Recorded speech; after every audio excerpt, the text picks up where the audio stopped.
সকালের নাস্তার জন্যই বলুন বা বাচ্চাদের স্কুল টিফিনের জন্য অল্প সময়ের মধ্যে যদি একটু নতুন পদ্ধতিতে নাস্তা বানাতে চাচ্ছেন, তাহলে আজকের রেসিপিটা চোখ বন্ধ করে বানিয়ে ফেলুন। আসসালামু আলাইকুম বন্ধুরা, কিচেন বাঙালিয়ানা চ্যানেলে আপনাদের সবাইকে স্বাগত জানাই।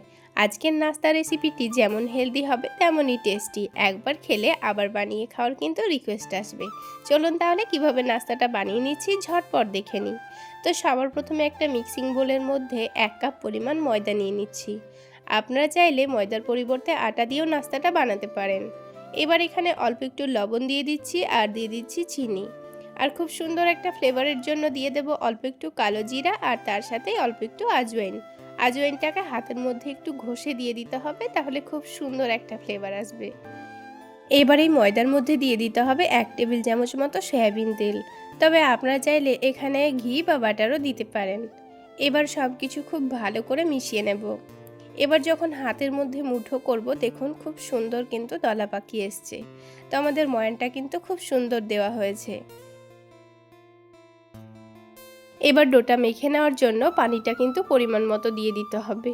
আর পানিটা একেবারে দিয়ে ফেলা যাবে না, তা না হলে ডোটা অনেকটা নরম হয়ে যেতে পারে। তো তখন কিন্তু নাস্তাটা বানাতে অসুবিধা হতে পারে। তো সেই জন্য বারে বারে অল্প অল্প করে পানি দিয়ে ডোটা মেখে নেওয়াই ভালো। তো ঠিক যেভাবে রুটি করার জন্য আমরা আটা মেখে থাকি, সেভাবেই কিন্তু আমি ডোটা মেখে নিয়েছি। এখন এই ডোটাকে ঢেকে আমি 10 মিনিটের জন্য রেস্টে রাখবো। এবার কড়াইয়ে দিয়ে দিতে হবে 1 টেবিল চামচ সরিষার তেল। তেলটাকে খুব ভালো করে গরম করে নিয়ে দিয়ে দিচ্ছি বেশ খানিকটা কুচনো পেঁয়াজ।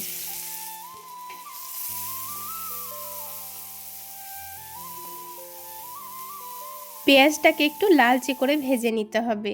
তো দেখুন পেঁয়াজটা কিন্তু লাল করে ভাজা হয়ে গেছে। এবার এই সময় দিয়ে দিতে হবে 1/2 টেবিল চামচ মতো আদা রসুন বাটা।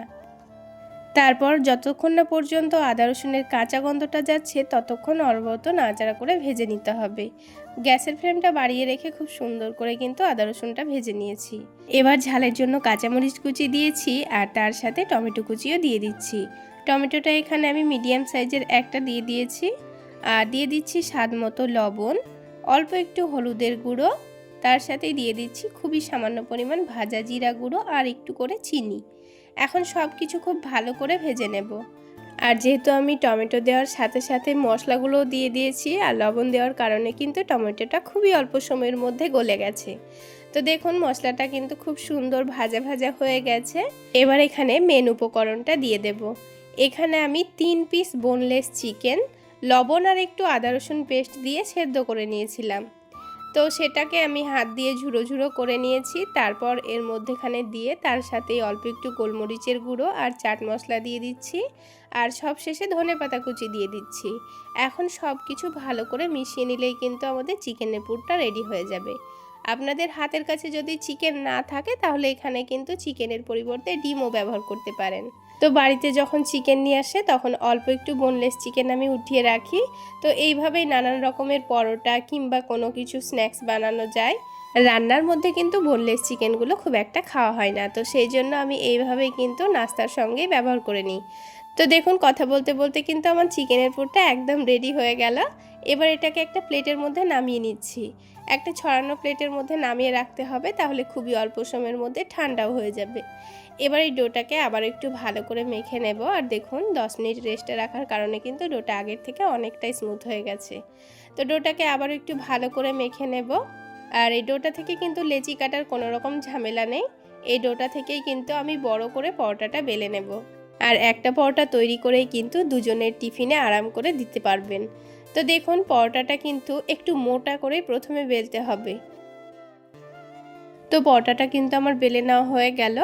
তো এবার এই পরোটাটাকে একটু টেস্টি বানানোর জন্য হাতের কাছে চিজ ছিল, তো স্লাইস চিজটা আমি দিয়ে দিচ্ছি। তো প্যাকেট থেকে বার করতে গিয়ে দেখুন ফেটেই গেল। তো তাতে কোনো অসুবিধা নেই, ভাজার সময় এটা এমনিতেই মেল্ট হয়ে যাবে। এবার যে আমি চিকেনের পুরটা রেডি করে রেখেছিলাম, সেই পুরটা আমি পুরোটাই দিয়ে দেব। তো দেখুন আমি পুরো চিকেনের পুরটাই দিয়ে দিয়েছি। আবারও এর উপর থেকে আমি চিজ দিয়ে দেব। তো এখানে একটা কিউব চিজ নিয়ে নিয়েছি। এবার এই চিজটাকে খুব ভালো করে গ্রেট করে দিয়ে দেব। পুরোটাই দিয়ে দিয়েছি। তবে আপনাদের হাতের কাছে যদি মজেরেলা চিজ থাকে, সেটাও দিয়ে দিতে পারেন। তো চিজ দেওয়ার পর এবার এই রুটিটাকে খুব ভালো করে মুড়ে নিতে হবে। রুটিটা মুড়ে নেওয়ার সময় অবশ্যই লক্ষ্য করে মুড়ে নেবেন যেন একটুও ফাঁকা না থাকে, তা না হলে বেলার সময় আবার ফেটে যেতে পারে। তো সেই জন্য একটু সাবধানেই মুড়ে নিতে হবে। তো দেখুন আমি খুব সুন্দর করে চারিদিকটা মুড়ে নিয়েছি।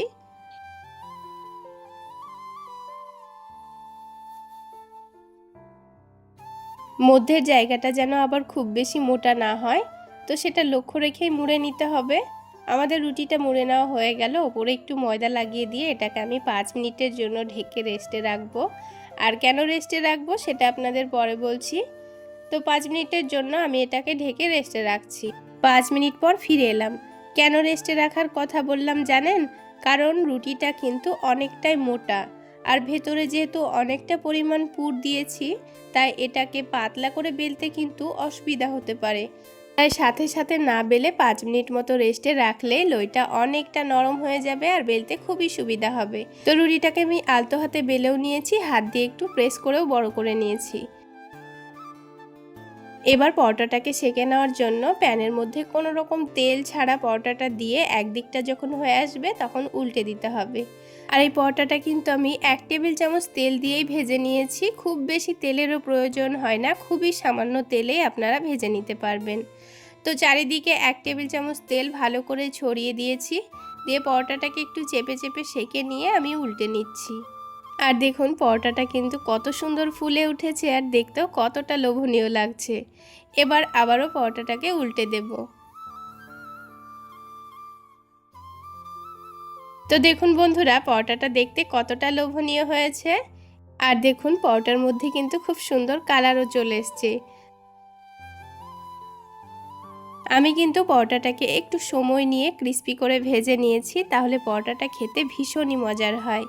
তো বন্ধুরা আমার এই রেসিপি ফলো করে একবার হলো এইভাবে পরোটা বানিয়ে খেয়ে দেখুন, সত্যি বলছি মুখে স্বাদ লেগে থাকবে। আর একবার যদি বাচ্চাদের বানিয়ে খাওয়ান আবার বানানোর কিন্তু রিকোয়েস্ট আসবে। এইভাবে ঝটপট সকালের নাস্তায় আপনারা বাচ্চাদের স্কুল টিফিনে বানিয়ে দিতে পারেন।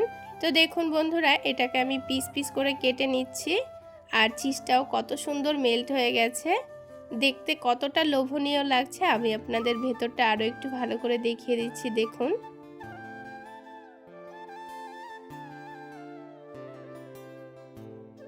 তাহলে বন্ধুরা আজকের রেসিপিটি কেমন লাগলো অবশ্যই একটা ছোট্ট কমেন্ট করে জানাবেন, আর ভালো লাগলে লাইক শেয়ার করে দেবেন।